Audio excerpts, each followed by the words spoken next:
بہت کچھ ہے مانگنے کے لیے، ہم مانگتے کچھ نہیں، کبھی جھولی پھیلا بھی دیں تو دنیا سے شروع دنیا پہ ختم۔ اقبال نے کتنا اللہ بڑے اشعار ہیں، میں چلو اتنا نہیں جاؤں گا کیونکہ دو جو ہے نا وہ خطابات ہیں۔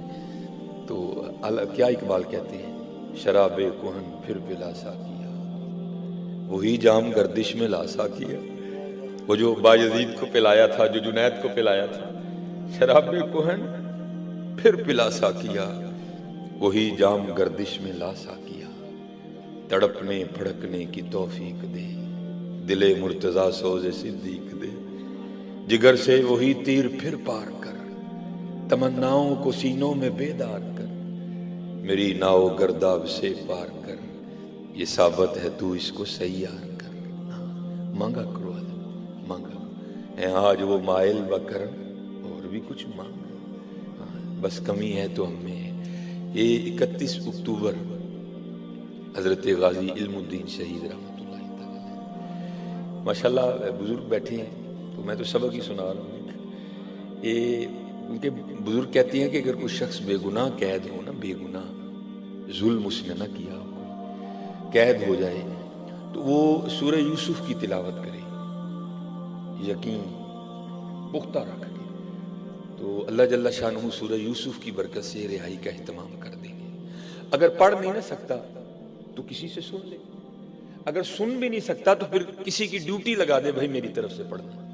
یہ بزرگ کہتے ہیں کہ حضور امیر ملت پیر سید جماعت علی شاہ رحمۃ اللہ تعالی، حضور پیر میر علی شاہ رحمۃ اللہ تعالی، تو کچھ اور بزرگ اکٹھے ہوئے اور آپس میں اسی موضوع پہ گفتگو ہوئی، بھائی علم الدین تو بے گناہ ہے، اس نے تو وہ کام کیا ہے جو کسی کسی کے حصے میں آتا ہے، تو اس کو قید کر دیا، تو اب زور چل نہیں رہا، کیا کریں؟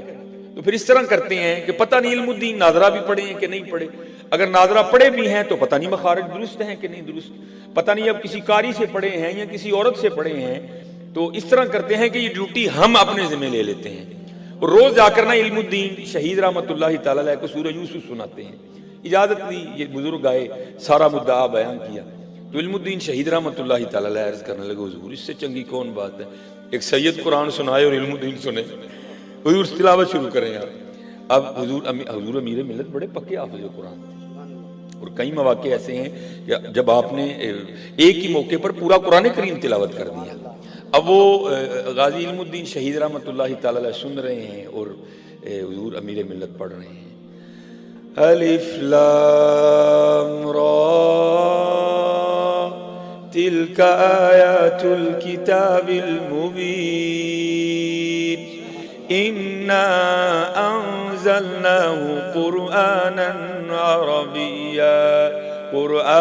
عربیا لعلکم تعقلون۔ اب حضور امیر ملت پڑھ رہے ہیں، کیف و مستی طاری ہے حضرت، تو کچھ ایسی کیفیت بنی کہ تھوڑی سی بے توجہی ہوئی، اور بزرگ کہتے ہیں کہ حضرت نا کیفیت تھی نا حضرت، آپ زبر کو زیر پڑ گئے، تو غازی علم الدین شہید رحمۃ اللہ تعالی نے ہاتھ جوڑ کے عرض کی، حضور آپ سید پاک ہیں، بڑے لوگ ہیں، لیکن پڑھ کلام الہی رہے ہیں، ذرا بے توجہی ہو گئی ہے، توجہ فرمایا، آپ نے زبر کو زیر پڑھ دیا ہے۔ اب آپ ٹھہر گئے، توجہ فرمائی تو دیکھا علم الدین بالکل ٹھیک کہہ رہے ہیں۔ اب یہ بزرگ حیران ہوئے، بھائی ہم تو یہ سوچ لے کے آئے تھے، پتہ نہیں علم الدین کو ناظرہ قرآن کریم پڑھنا بھی آتا ہے کہ نہیں آتا، اس نے تو حافظ قرآن کی غلطی نکال دی۔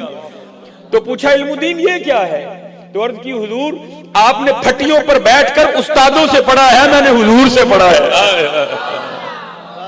تو زندہ ہے واللہ، زندہ میری چشم عالم سے چھپ جانے والا۔ اور اللہ حضرت نے اس سے پہلے وظیفہ بتا دیا، ہاں کیا کرو اس وظیفے کو تسبیح میں، وہ کیا تھا، چمک تجھ سے پاتے ہیں سب پانے والے، میرا دل بھی چمکا دے چمکانے والے، پڑھا کرو۔ اور بزرگ کہتے ہیں کہ جب جنازے کا وقت آیا نا، تو جو پہلی صف تھی اس میں تو تھے ہی مشائخ، ایک سے بڑھ کے ایک سادات کا باغ کھلا تھا۔ اب مشکل یہ درپیش ہوئی کہ بھائی جنازے کے لیے کس کو کہا جائے، تو بزرگ کہتے ہیں کہ یہ ڈیوٹی شاعر مشرق علامہ محمد اقبال رحمۃ اللہ تعالی علیہ کی لگی، حضور یہ مشکل اب آپ حل کریں۔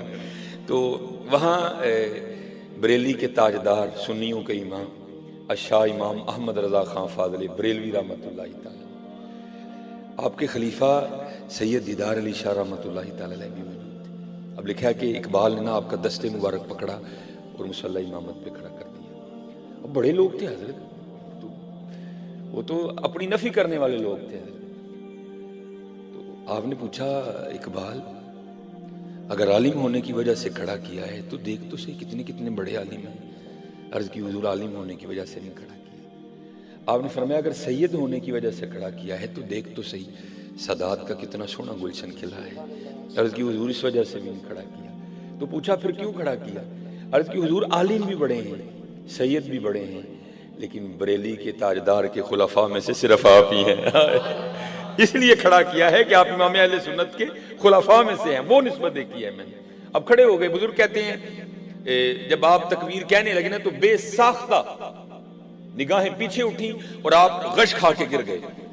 جب جنازہ ہو گیا نا ہوش آئی، احباب نے عرض کی، غلاموں نے، خادموں نے، مریدوں نے، حضور جنازہ نہیں پڑھایا یا بے ہوش ہو کے کیوں گر گئے؟ تو لوگوں کو نہیں جواب دیا کچھ بھی. حضور نبی علیہ السلام کی بارگاہ میں استغاثہ کس طرح پیش کرتے ہیں؟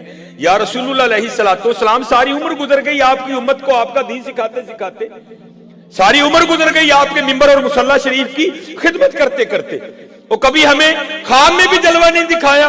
اور قربان جاؤ علم الدین شہید کی شان پہ جس کے جنازے میں خود ہی تشریف لے آئے. ہاں یار تو زندہ ہے واللہ، تو زندہ ہے واللہ، میری چشم عالم سے چھپ جانے والا. چلو میں آپ میری بھائی عادت ہے میں اس طرح سادی سے گفتگو کرتا ہوں نہ، کیونکہ یہاں فائدہ ہے کہ میں کو سیگے بتاؤں، میں کو گرامر بتاؤں. مقصد ہے چلو یار وہ کھم پہ جان کو رو لئی، شاید کو معافی مل جائے. یہ ہمارا بہت بڑا نقصان ہوا. سائیوال شریف سید منظور احمد شاہ صاحب کا وصال ہو گیا. آپ کی بڑی خوبصورت تصنیف ہے مدینہ الرسول علیہ السلام. اور مدینہ پاک تو حضرت وہ خطہ ہے نا جس پہ بڑا لکھا گیا، لیکن میں کہتا ہوں جتنا بھی کوئی لکھ لے لیکن پھر بھی اس کے راز نہیں کسی کو سمجھ آ سکتے. امام حسن رضا خان فاضلی بریلوی نے لکھا بھی تھا. آپ کہتے ہیں عجب رنگ پر ہے بہار مدینہ، کہ سب جنتیں ہیں نثار مدینہ. مبارک رہے اندلیبو تمہیں گل، ہمیں گل سے بہتر ہے خار مدینہ. اس میں حضرت لکھتے ہیں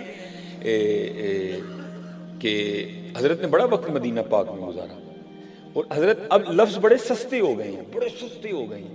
پہلے عمریں گزر جاتی پھر کہیں جا کے میڈل لگا کرتے تھے، اور بڑے لفظ سستے کر دیے لوگوں نے. عاشق مدینہ تو ایویں ہی حضرت جس کو چاہ بنا دیا، لیکن حضرت عاشق مدینہ ہونا کو سوکھا کام تو نہیں ہے. یہ اسی میں لکھتے ہیں مدینہ الرسول میں نا، شاہ صاحب نے بڑا وقت گزارا.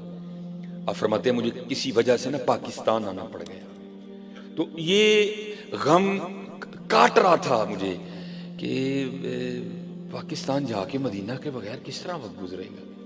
کہتے حال یہ سمجھ آئی کہ میں نے ٹیپ ریکارڈر خریدا، اس میں کیسٹ ڈالی، ریکارڈنگ کا بٹن آن کر دیا، اور مدینہ پاک کی گلیوں میں نہ گھومنا شروع کر دیا. اور اگر کہیں کو مدینہ طیبہ کے لوگ کھڑے ہیں نا ان کی آواز ریکارڈ کرنی شروع کر دی.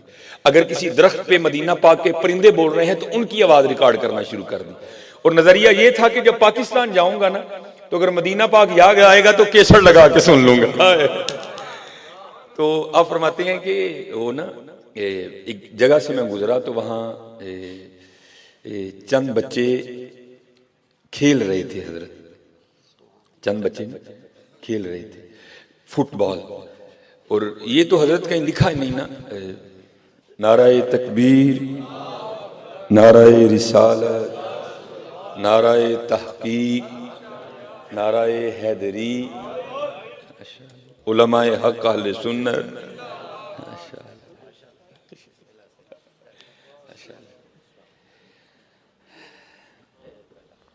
تو یہ تو اب کہیں نہیں نا ہو سکتا کہ فٹ بال اگر کھیلا جائے تو آوازیں بلند نہ ہوں.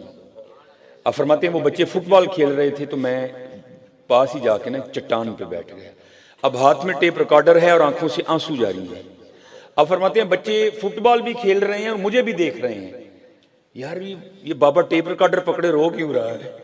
تو کہتے ہیں وہ بچے آگے پوچھتے ہیں یا شیخ انتا مجنون، اور بابا تو کہیں دیوانہ تو نہیں ہو گیا؟ اب فرماتے میں نے ان کو کہا بیٹا تمہیں میری دیوانگی سمجھ نہیں آئے گی. اب ہمارے بڑوں نے تو حضور مدینہ پاک کے کانٹوں سے بھی پیار کیا ہے نا. مبارک رہے اندلیبو تمہیں گل، ہمیں گل سے بہتر ہے خار مدینہ. تو وہ تو پھر شہر رسول اللہ علیہ الصلوۃ والسلام کے بچے تھے. تو منظور احمد شاہ صاحب مدینہ تو رسول میں لکھتے ہیں کہ میں نے نا ان بچوں سے نا بڑی محبت کی اور ان کو میں نے ایک دعوت دی. کہتے میں نے ان کو کہا بیٹا اس طرح کرو کہ میرے ساتھ پاکستان چلو. تو کہتے ہیں وہ بچے پوچھتے ہیں شیخ کیا ہے آپ کے پاکستان میں جو ہم چلیں؟ کہتے میں نے کہا بیٹا پاکستان میں نخلستان بڑے ہیں، پاکستان میں دریا بڑے ہیں، نہریں بڑی ہیں، سرسبز و شاداب پہاڑ ہیں. اور سب سے بڑی بات یہ ہے کہ جو پاکستان والے ہیں نا وہ مدینہ پاک والوں سے محبت بڑی کرتے ہیں. آپ فرماتے ہیں بچے مجھے جواب کیا دیتے ہیں؟ اے شیخ آپ کہہ رہے ہیں کہ پاکستان میں دریا بڑے ہیں، پاکستان میں نخلستان بڑے ہیں، پہاڑ بڑے ہیں، یہ تو بتاؤ کیا پاکستان میں مزار رسول اللہ ہے؟